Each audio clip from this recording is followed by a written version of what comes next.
Alors pourquoi ce retour en politique ? Parce qu'il y a des moments où vous ne pouvez pas détourner le regard, en fait. Il y a des moments où vous n'êtes tellement pas d'accord avec ce qui se fait, en l'occurrence à l'échelle régionale, c'est une évidence, mais même avec la dégradation du débat public et de l'offre politique, que vous vous dites, bah oui, mais si je ne veux pas avoir que mes yeux pour pleurer quand il sera trop tard, à un moment donné, j'ai les outils, j'ai ce qu'il faut pour pouvoir m'engager à mon tour, donc je m'engage. Justement, vous êtes là pour porter un vrai projet pour la région, vous êtes là aussi également pour embêter un petit peu Laurent Wauquiez qui est donné largement vainqueur dans les sondages. Je suis là pour offrir une alternative aux habitants de cette région.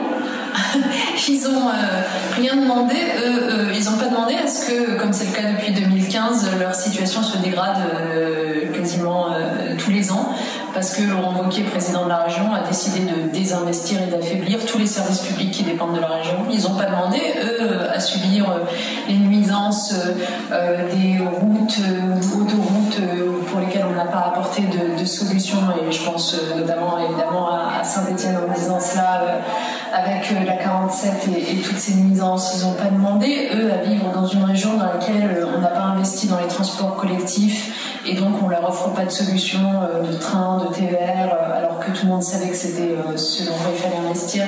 Ils n'ont pas demandé non plus, les habitants de cette région Auvergne-Rhône-Alpes, à voir leur lycée laissé pour certains d'entre eux à l'abandon, sans rénovation, sans réhabilitation, alors que c'était une évidence qu'il fallait le faire. À ne voir aucun nouveau lycée construit en 6 ans alors que la démographie est à la hausse. Ils n'ont pas demandé à voir les déserts médicaux progresser alors que c'était quand même l'un des sujets phares qu'avait martelé M. Wauquiez en 2015.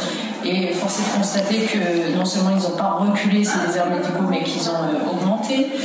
Voilà, je pourrais vous en prendre des dizaines et des dizaines d'exemples, et ils n'ont évidemment pas demandé à ce que l'une des principales compétences de cette région Auvergne-Rhône-Alpes, de toutes les régions, qui est la formation professionnelle, soit laminée par un monsieur Wauquiez qui ne s'y intéresse aucunement et qui a décidé que c'était là qu'il fallait aller chercher ses économies, et qui du coup a empêché 140 000 demandeurs d'emploi en 6 ans d'avoir accès à une formation qualifiante qui leur aurait permis de trouver un CDI, puisque quand on a une formation qualifiante, on a 80% de chance d'avoir un CDI.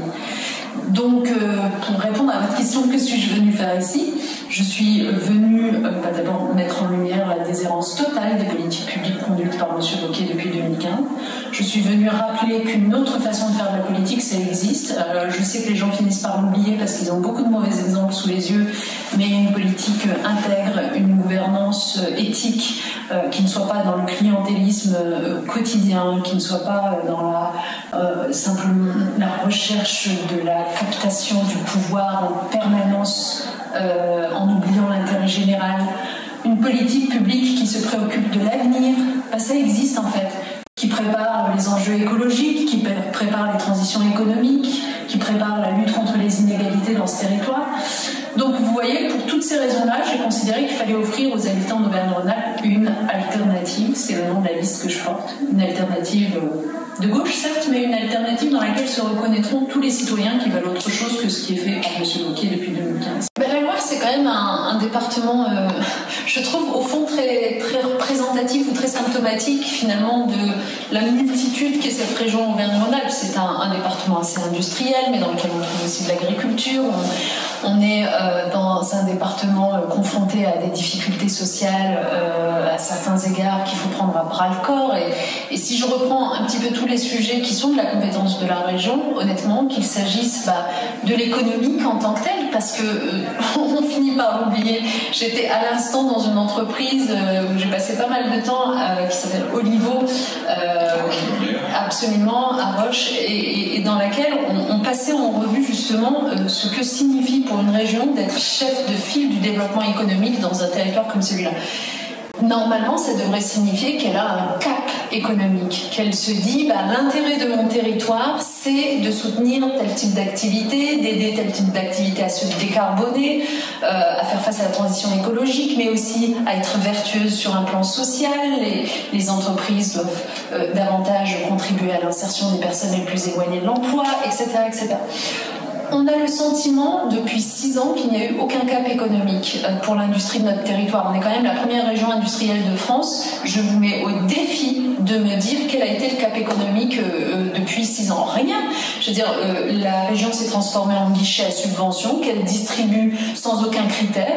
Et beaucoup de chefs d'entreprise ne comprennent pas parce que eux-mêmes, plutôt vertueux, cherchant à engager leur entreprise dans des dynamiques vertueuses, notamment sur un plan écologique, etc., demandant un soutien de la région, ne le reçoivent pas, n'ont d'ailleurs même pas de réponse des mois et des mois après, ce qui rend dingue, parce que quand on est chef d'entreprise, on a besoin de clarté, en fait, avant d'investir, de réponses rapides. Bon, donc, pas de cap économique, les aides économiques n'ont été versées que, grosso modo, par démarche de clientélisme, une fois de plus, quand on voit que la région de M. Wauquiez a préféré aller soutenir Vinci pour construire des autoroutes, plutôt que des entreprises comme celle que j'ai vue ce matin et qui était particulièrement vertueuse, ça interroge énormément. Donc, moi, ce que je dis de la Loire, pour revenir à votre question, c'est qu'il nous faut un cap économique.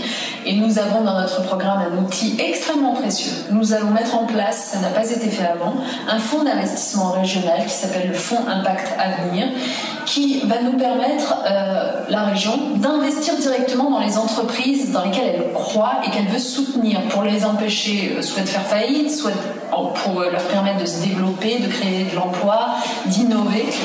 Et ce fonds Impact Avenir, il permettra d'injecter 1 milliard d'euros auprès des entreprises. Quand je dis les entreprises, c'est tous les secteurs économiques, c'est y compris agriculture, montagne, voilà. Éducation aussi. La partie éducation, pour nous, elle passe par le soutien à la formation professionnelle notamment. Mais déjà, cet argent d'1 milliard d'euros, qui sera au fond abondé à la fois par la région elle-même, mais aussi par le secteur bancaire et par les épargnants d'Auvergne-Rhône-Alpes, c'est comme ça qu'on constitue ce fonds d'investissement régional. Cet argent, il va aller directement au capital. C'est pas des prêts, c'est pas des avances remboursables. Il va aller en action, en quelque sorte, dans le capital, les fonds propres des entreprises et les soutenir parce qu'elles ont besoin d'argent frais. L'idée pour nous, c'est quoi? C'est que si on soutient comme ça cette industrie et ces secteurs économiques, c'est parce qu'on veut notamment soutenir leur capacité à créer de l'emploi. L'emploi, c'est une mathématique absolument prioritaire. La crise économique qu'on est en train de traverser, qui va s'aggraver, va mettre en difficulté notamment les jeunes demandeurs d'emploi qui entrent sur le marché du travail pour la première fois. Et donc, c'est la raison pour laquelle j'ai conçu une réponse assez innovante, parce qu'elle n'existe pas ailleurs, mais qui est faisable pour nous, qui est que la région se porte en quelque sorte garante de l'accès au premier emploi pour tout jeune de 18 à 30 ans qui en cherche et qui n'en trouve pas. Ceux qui en trouvent, tant mieux pour eux. Mais ceux qui n'en trouvent pas, l'idée c'est de dire mais on ne peut pas les larguer dans la nature alors qu'on est dans une région où il y a 325 000 offres d'emploi non pourvues, comme vous le savez, et qu'il s'agit déjà d'organiser la rencontre entre l'offre et la demande. La région le fera. Lorsque cette rencontre sera organisée, il apparaîtra que ce jeune homme, cette jeune femme pourrait être employée, mais elle n'a pas la bonne formation, il lui manque le petit plus. La région apportera la formation flash, intensive, qui permettent d'être adaptée. Il apparaîtra ensuite des freins objectifs du style de la part du jeune. Oui, le poste pourrait m'intéresser, mais il est à Clermont, ou alors il est à Lyon, mettons, et j'habite à Clermont, et je n'ai pas de moyens de transport et de logement. La région prendra en charge le transport et le logement. Ou alors le frein pourra venir de l'entreprise qui vous dira mais moi je suis un petit commerce, je ne suis pas sûre d'avoir suffisamment d'activité pour justifier un emploi, pourtant j'aimerais bien. La région interviendra pour prendre la période d'essai en charge elle-même, la période d'essai du jeune en charge elle-même. Donc vous voyez, c'est tout un tas de mécanismes qui nous permettent de lever les freins un à un pour que concrètement l'embauche se conclue entre l'employeur et le demandeur d'emploi dans notre région, qu'on suive ça jusqu'au bout. Et ce dispositif-là, on l'a appelé la caution premier emploi. C'est vraiment, l'idée c'est de se dire on se mobilise pour notre jeunesse parce qu'une première embauche, un premier emploi, c'est l'assurance de pouvoir passer enfin dans la vie adulte, de pouvoir s'installer, de pouvoir y voir plus clair. Donc, mais je reviens à la Loire, je vous disais c'est une région, c'est un département qui est quand même très symptomatique de cette diversité des enjeux qu'on rencontre à l'échelle de la région. Et donc ici, vous avez une problématique rénovation de lycée sur laquelle on s'est engagé.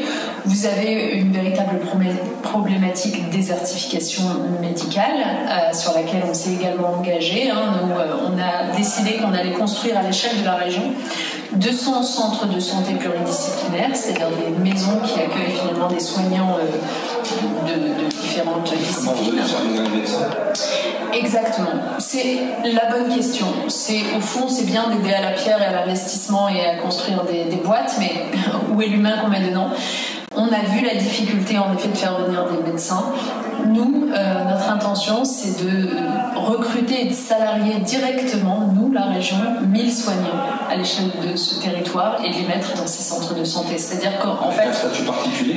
Avec un salariat, en effet, qui est fourni par la région. C'est-à-dire que c'est le centre de santé qui percevrait les remboursements de la sécurité sociale, mais par contre, les personnels, médecins et soignants, seraient salariés directement par la région. Donc en fait, on met le paquet vraiment pour avoir ces soignants. Et je tiens à préciser aussi une chose, c'est que le fait pour Laurent Wauquiez, pour la région présidée par lui depuis 2015, d'avoir désinvesti la formation professionnelle, de s'être désengagé de la formation professionnelle, je le redis parce que tout le monde ne l'a pas en tête, mais nous sommes avant-dernier de toutes les régions de France sur le nombre d'entrées en formation professionnelle qui ont été fournies par la région. Donc le fait d'avoir désinvesti ça a eu quoi comme conséquence ? Tout à l'heure, j'ai parlé de la perte de chance pour les individus qui du coup sont restés chômeurs alors qu'ils auraient pu trouver un emploi grâce à cette formation. Mais on pourrait parler aussi de la perte de chance pour notre territoire, parce que pendant ce temps-là, on ne formait pas les gens dont on a besoin. Et vous savez que par exemple, il y a plein de gens qui aimeraient se reconvertir pour devenir aide-soignant, infirmier, puisqu'on parle de santé. Ça n'est qu'un exemple parmi d'autres. C'est tous ces gens-là qu'on n'a pas formés et qu'à la fin on n'a pas eu pour alimenter y compris notre propre territoire et pour remplir y compris nos propres centres de santé. Donc je pense qu'à un moment donné il faut être sérieux. La politique ce n'est pas le guichet ouvert, sans critères, sans règles, juste à vocation clientéliste et de conserver le pouvoir. La politique c'est la poursuite du bien commun, de l'intérêt général. Ce qui signifie qu'on commence par s'interroger sur ce qu'on veut pour son territoire. Et ce qu'on veut, nous, la liste alternative, pour notre territoire, c'est un territoire qui soit prospère économiquement, donc il faut y créer de l'activité.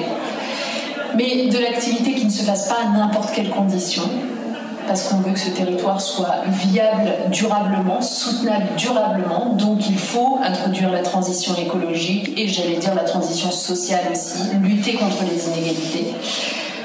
En fait, on veut un territoire de bien-être à l'échelle générale, c'est-à-dire où on puisse concrètement ne pas subir les effets du changement climatique dans l'agriculture par exemple ou dans la montagne sans avoir de réponse à y apporter.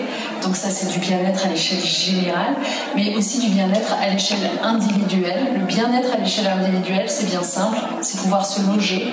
La région de M. Wauquiez avait désinvesti la construction de logements sociaux, comme si les gens n'avaient pas besoin de se loger. La construction de résidences étudiantes, comme si les étudiants n'avaient pas besoin de se loger. Mais ça me rend dingue. Donc nous allons revenir sur la construction de logements, évidemment. Nous allons même nous doter d'une foncière régionale solidaire pour le faire plus facilement, parce que ça permet d'acquérir du foncier. Ça permet même de permettre à des jeunes ménages de devenir propriétaires, parce que la région met ensuite les murs sur ce foncier à disposition de leur achat, mais à un prix défiant toute concurrence sur le marché. Bon, je ne rentre pas dans la technique, mais c'est un sujet extrêmement intéressant. Donc, je disais, le bien-être pour les individus, c'est d'être logés dignement, c'est d'accéder à un emploi quand ils en recherchent un, parce que c'est la condition quand même de beaucoup de choses. C'est de pouvoir être mobile, se transporter, parce que franchement, si vous n'avez pas le transport qui convient à portée de main et qu'en même temps on vous dit d'arrêter de prendre votre voiture, il faut être sérieux à un moment donné. Il y a une responsabilité. Vous allez agir sur les transports comme le train qui sont entre Saint-Etienne et Lyon, qui sont souvent en cause dans la mobilité. Bien sûr. On va mettre plus de trains, on va mettre plus de crédits. Mais évidemment, je sais, à un moment donné, les hommes et les femmes politiques, il faut aussi les juger sur les actes et les réalisations passées. Je demande à être jugée sur mes réalisations passées, partout où je suis passée, d'ailleurs, toutes mes responsabilités, que ce soit à niveau local ou à niveau national, les valeurs que je suis en train de vous décrire, les convictions, la recherche du bien commun, c'est ce qui a guidé toute mon action et honnêtement ça a plutôt eu des résultats qui restent très importants. Si on prend, au-delà de ma personne, ce qu'a fait la gauche quand elle était aux responsabilités en région, à l'époque c'était la région Rhône-Alpes, vous me parlez de la ligne Lyon-Saint-Étienne. Honnêtement, c'est sous Jean-Jacques Kéran que le nombre de voyageurs ferroviaires à l'époque avait été doublé. Donc on avait su à l'époque faire ce report modal dont on parle aujourd'hui. Après, depuis 2015, il ne s'est rien passé. On a eu toute cette problématique de la 45 qui ne se fera pas et qui nous a fait perdre énormément de temps. Et en plus, tout ce temps perdu avec un président de région qui ne se mettait même pas autour de la table de la préfecture pour discuter de tout ça.